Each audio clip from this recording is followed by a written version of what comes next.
Assalamualaikum warahmatullahi wabarakatuh. Perkenalkan, nama saya Cinta Putri, NIM 200766023 dari Prodi Pendidikan Teknik Informatika dan Komputer.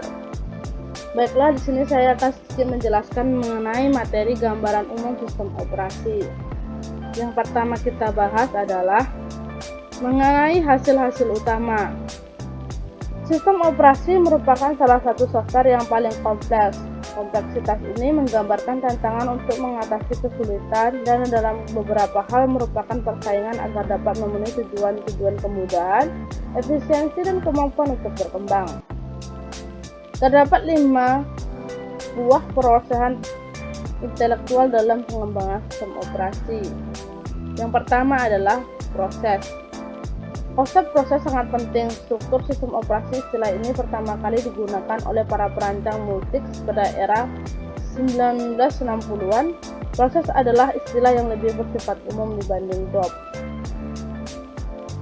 3 arah perkembangan sistem komputer telah menciptakan masalah dalam timer dan sinkronisasi yang berkontribusi terhadap perkembangan pertama, yaitu konsep proses multiprogramming, batch operation, time sharing, dan transaksi real time.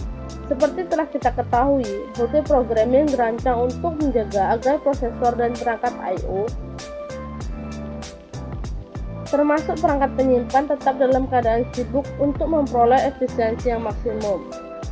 Yang selanjutnya adalah perkembangan yang kedua adalah general purpose time sharing. Di sini tujuan rancangan yang utama adalah agar responsif terhadap kebutuhan pada pengguna saat ini dengan alasan jaya harus mampu mendukung pada pengguna yang berjumlah secara simultan. Yaitu yang ketiga, perkembangan ketiga adalah transaction processing system.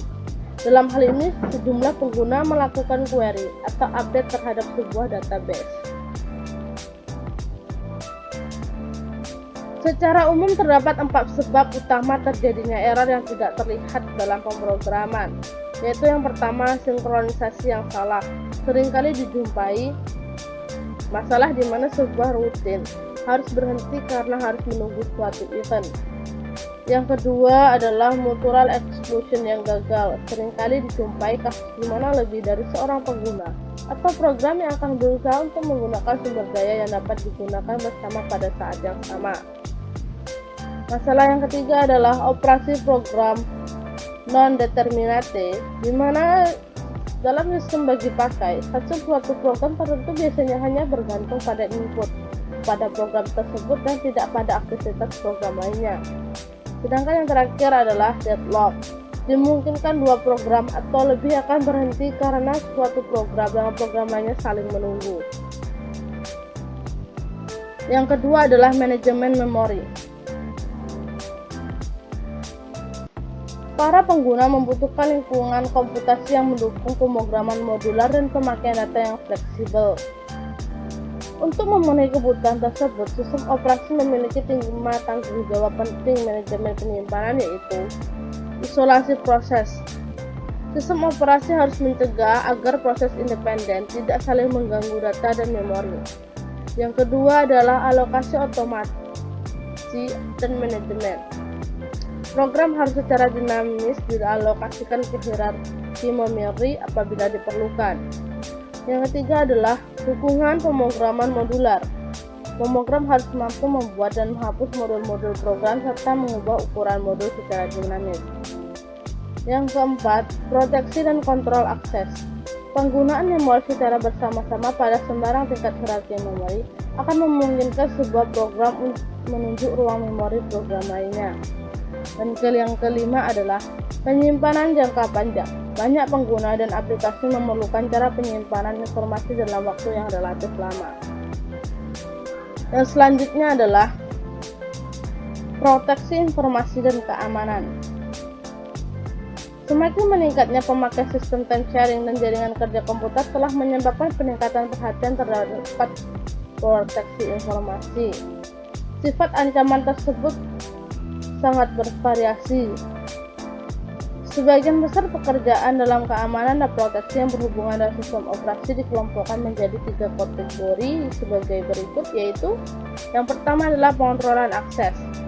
Berkaitan dengan pengaturan akses pengguna ke sistem keseluruhan, subsistem dan data, serta pengaturan akses proses ke berbagai sumber daya dan objek yang terdapat di dalam sistem. Yang kedua adalah pengontrol aliran informasi. Mengatur aliran data di dalam sistem dan mengantarkannya ke para pengguna.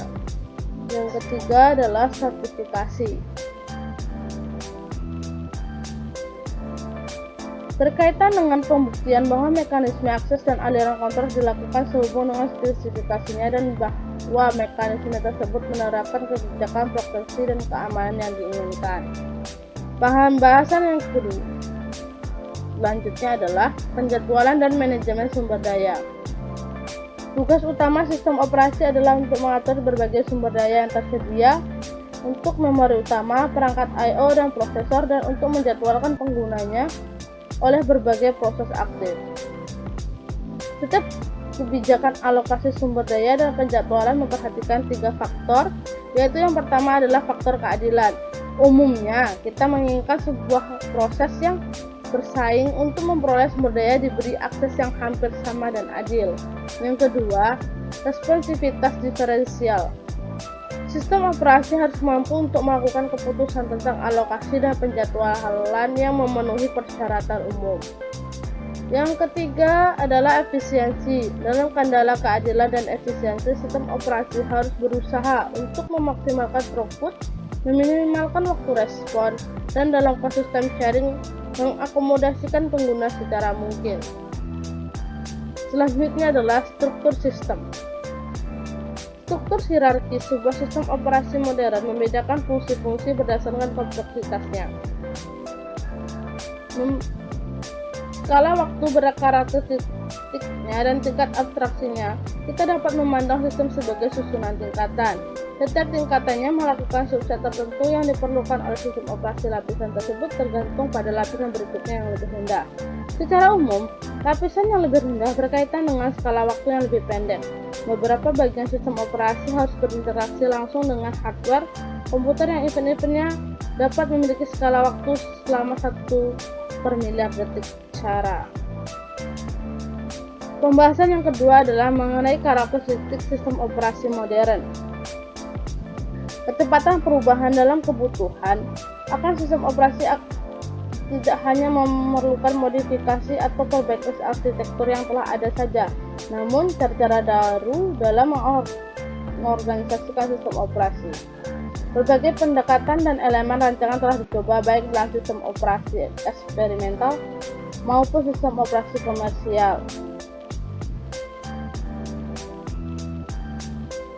Terdapat 5 pendekatan dan elemen rancangan yang dapat digolongkan menjadi, yaitu pertama, arsitektur mikrokernel. Arsitektur mikrokernel hanya mengakses beberapa fungsi penting saja ke kernel, termasuk diantaranya ruang alamat, interprocessor communication atau IPC, dan penjadwalan dasar. Pendekatan mikrokernel menyederhanakan implementasi, memberikan fleksibilitas dan sangat cocok untuk lingkungan terdistribusi. Pada dasarnya, mikrokernel berinteraksi dengan prosesor terlokal dan jauh atau remote dengan cara yang sama, yaitu memberikan fasilitas pembentukan sistem terdistribusi. Yang selanjutnya ada yang B, multithreading. Multithreading adalah teknik di mana suatu proses yang mengeksekusi aplikasi dibagi menjadi thread yang dapat berjalan secara bersamaan. Kita dapat membedakan antara proses dan thread sebagai berikut, yaitu yang pertama, thread saluran kerja yang dapat dikirimkan. Thread dapat melakukan eksekusi secara sekuensial dan dapat diinterupsi sehingga prosesor dapat beralih ke thread lainnya. Selanjutnya adalah proses. Proses kumpulan sebuah thread atau lebih sumber daya yang terkait seperti memori, file terbuka, dan perangkat. Proses berkaitan erat dengan alamat eksekusi.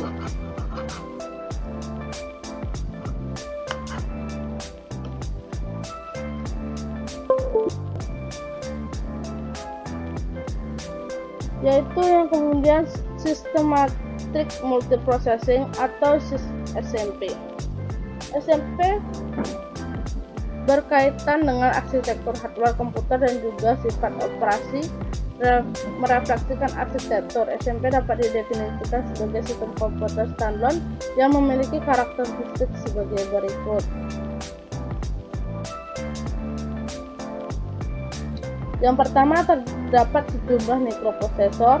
Yang kedua adalah mikroprosesor tersebut menggunakan memori utama dan fasilitas I/O secara bersama-sama, diinterkoneksikan oleh sebuah bus atau teknik koneksi internal lainnya.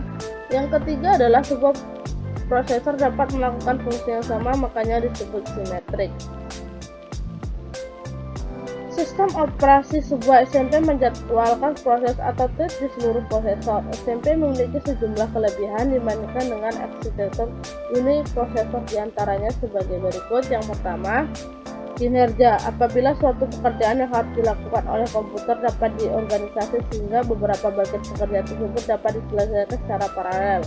Makanya semua sistem dengan prosesor jamak akan menghasilkan kinerja yang lebih besar dibandingkan dengan sistem berprosesor tunggal yang jenisnya sama. Yang kedua adalah ketersediaan. Dalam suatu multiprosesor simetris, karena seluruh prosesor dapat melakukan fungsi yang sama, kegagalan sebuah prosesor tidak akan menghentikan mesin, namun sistem akan tetap berfungsi dengan kinerja yang berkurang. Yang ketiga, pertumbuhan. Seorang pengguna dapat meningkatkan kinerja sebuah sistem dengan menambahkan sebuah prosesor tambahan. Yang ketiga adalah pengskalaan. Vendor dapat menawarkan jenis-jenis produk dengan harga dan karakteristik kerja yang berbeda berdasarkan pada jumlah prosesor yang digunakan dalam sistem. Yang selanjutnya adalah sistem operasi terdistribusi.